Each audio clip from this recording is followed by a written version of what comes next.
เอาสิร้องเพลงสิฟังเด้อหอมกุหลาบปากเสเนื้อเนื้อนิดนึงเหมือนว่าดังเป็นบุญและวาสนาที่สวยน้ำสักพาถึงเมืองปากเสพบน้องนางนาลีงามแท้มีเสน่ห์ดังจิตใจน้ำเสและดวงดอกไม้พบกุหลาบกลิ่นหอมของเมืองปากเสให้เฝ้าลงทุ่มเทรักจนหมดใจขอน้องจงสงสารหอบพักบานมาให้จากถนอมควนใจบ่ให้เปลี่ยนสีขอบนฟ้าอยากฝนสุ่มสำในเพื่อเอาสองดวงใจได้ซึ้งสุขีลาเอ่ยสวยเบ่งบานในอุทยานของสีสมเป็นกุลสตรีที่งามวิไล We are here at MSG Las Vegas, MSG Sphere Las Vegas ร้องเพลงหอมกุหลาบปากเซเนาะ Hello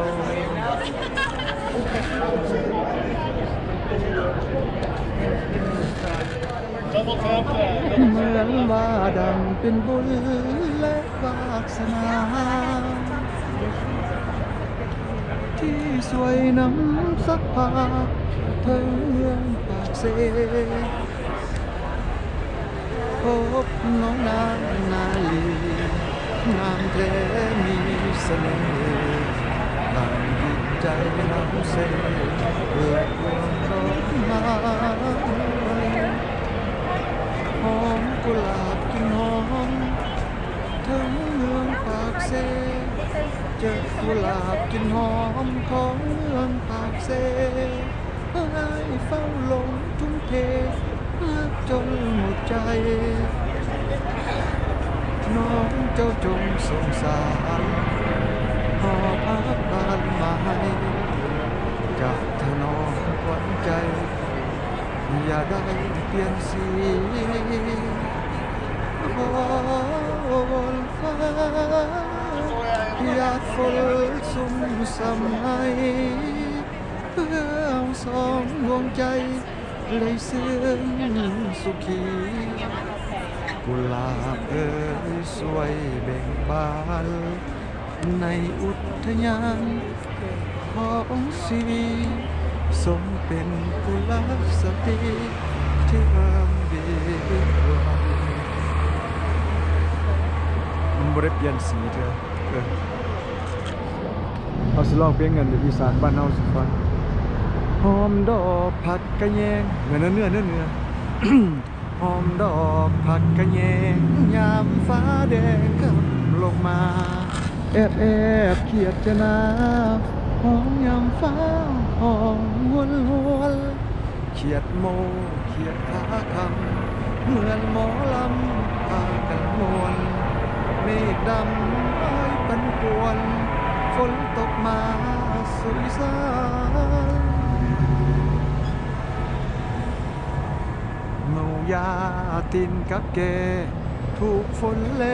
เขียวตะการป่วยลุยป่วยทุยเสร็จจากงานเล่มยาอ่อนตามคณาลูกแกหอมกูตื่นเช้าตรู่รีบออกมาเร่งลุดไทยหุดนารีบนำฟ้าเฝ้าน้ำฝนอีสานบ้านของเฮาอาชีพเก่าแต่นานดนเอาหน้าสู่ฟ้าฝนเฮ็ดนาไหล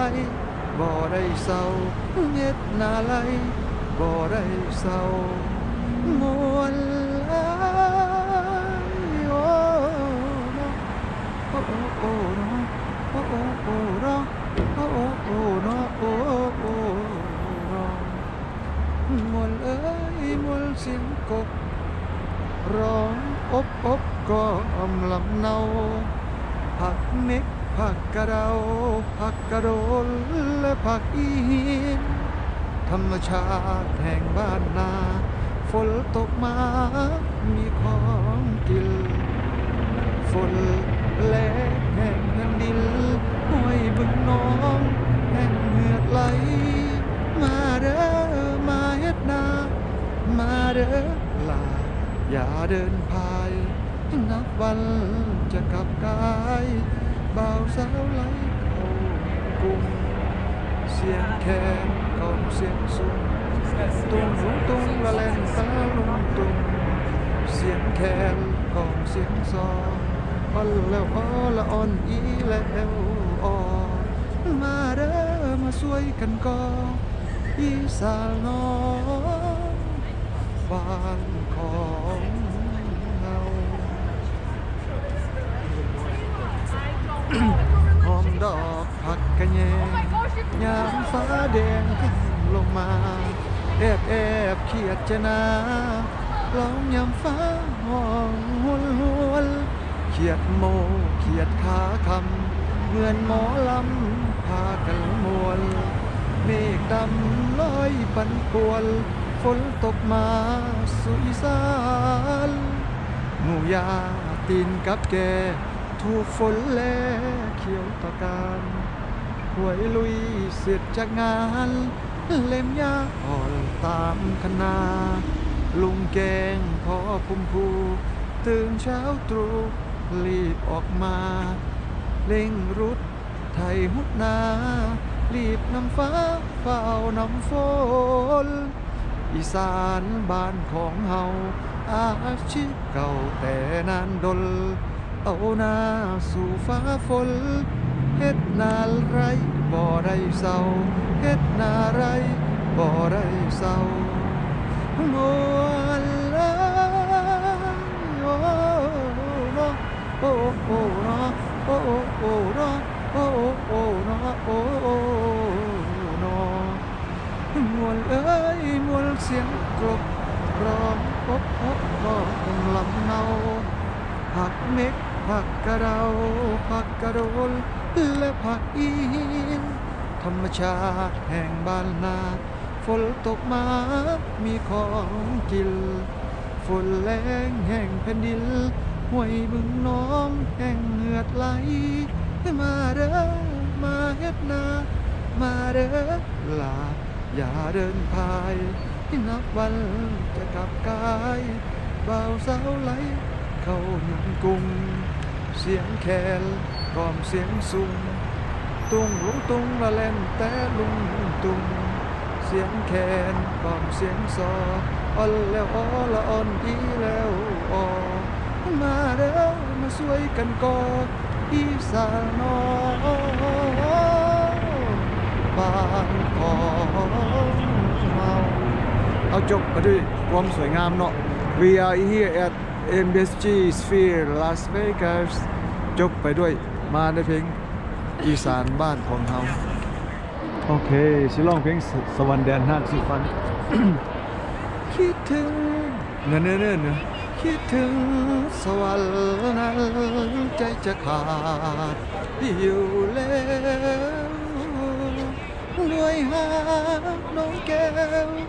ที่งามโสภาลาวันดังหนึ่งน้ำฟ้าลงสู่ดินหรือว่าพระอินทร์นั้นลงมาปั่นให้อายนอนฝันคิดถึงน้องหัวใจอายนี่แม้นมีทางถอดออกได้ให้ขอถอดไว้ให้นวลน้องนางพ่อของจะอยู่ขอบฟ้าดินแดนไกลหรือว่าแสงไกลอายก็จะต้องกลับมาหาน้องสักวันสายน้ำคลอง หลังเพียไปก็เหมือนดังน้ำใจไอไหลมาโอ้ยน้องเจ้าจงสงสารอย่าปล่อยให้เลยผ่านเป็นสวรรค์แห่งนี้ไปไกลเวียงจันทร์สวรรค์นั้นไกลจนสุดขอบฟ้าแต่ไอ้จะมาเคียงคู่ดวงใจต่อให้ดินน้ำลมมากี่กันเหี่ยวป่าพาสัลก็หักเอาไว้หักยอมข้างใดเสมอสายน้ำกว่าไหลหลังเพียไปก็เหมือนดังน้ำใจไอไหลมาให้น้องเจ้าจงสงสารอย่าปล่อยให้เลยผ่านแดนสวรรค์แห่งนี้ไปไกลเวียงจันทร์สวรรค์นั้นไกลจนสุดขอบฟ้าแต่จะมาเคียงคู่ดวงใจต่อให้ดินน้ำมากี่กันเหี่ยวป่าพาสัลก็หักเอาไว้หักยอมความใดเสมอเอาจบไปละมาในเพลงสวรรค์แดนหักถ่ายทำอยู่ Las Vegas MSG Sphere we are here at MSG Las Vegas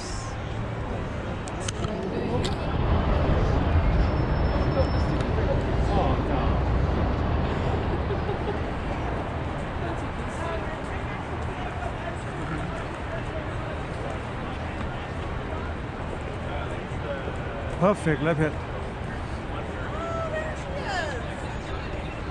perfect เลย I've just traded out the sandpaper. I used like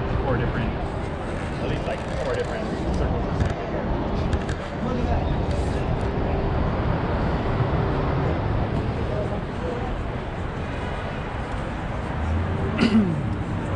Okay สิร้องเพลงสุฟัง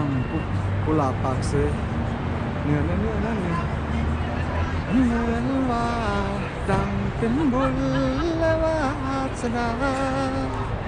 ที่สวยน้ำสักผาทั้งเมืองปากเซโอ้น้องนางนั้นงามแท้มีเสน่ห์ดังจิตใจน้ำเซและดวงดอกไม้พบกุหลาบกลิ่นหอมของเมืองปากเซให้เฝ้าหลงทุ่มเทรักจนหมดใจน้องเจ้าจงสงสารบอกฮักปานไม้จะถนอมควนใจอย่าได้เปลี่ยนสีฝนฟ้าหยาดฝนสุ่มสั่นใจ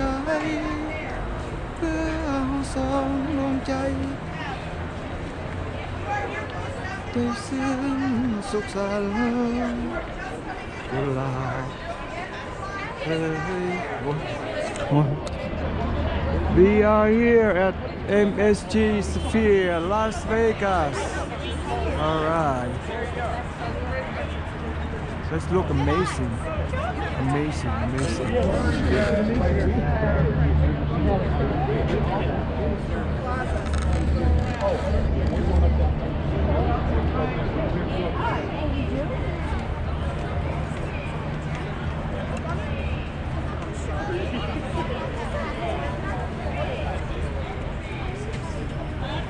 are here at MSG Sphere, Las Vegas.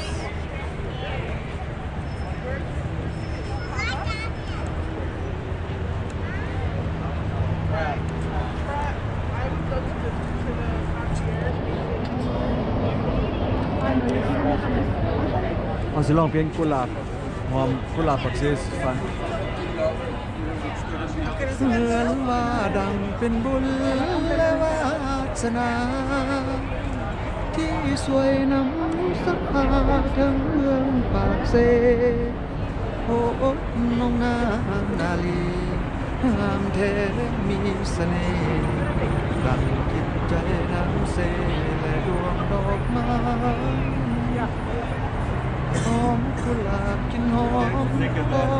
มืองปากเซเลยเฝ้าลงทุ่มเทจนหมดใจขอน้องจงสงสาร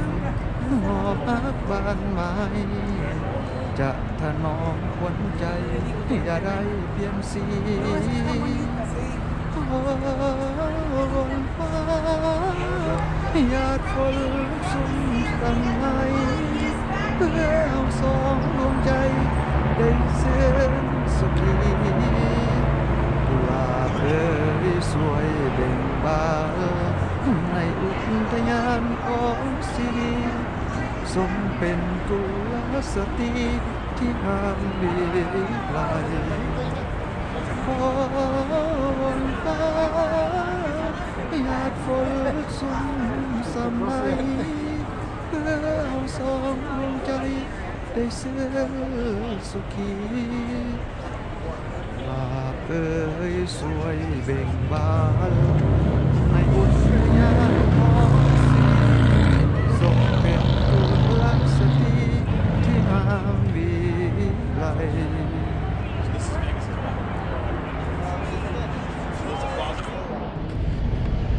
เห็นดีเบิ่งอยู่เบื้องนี่เห็นดีนะน้อง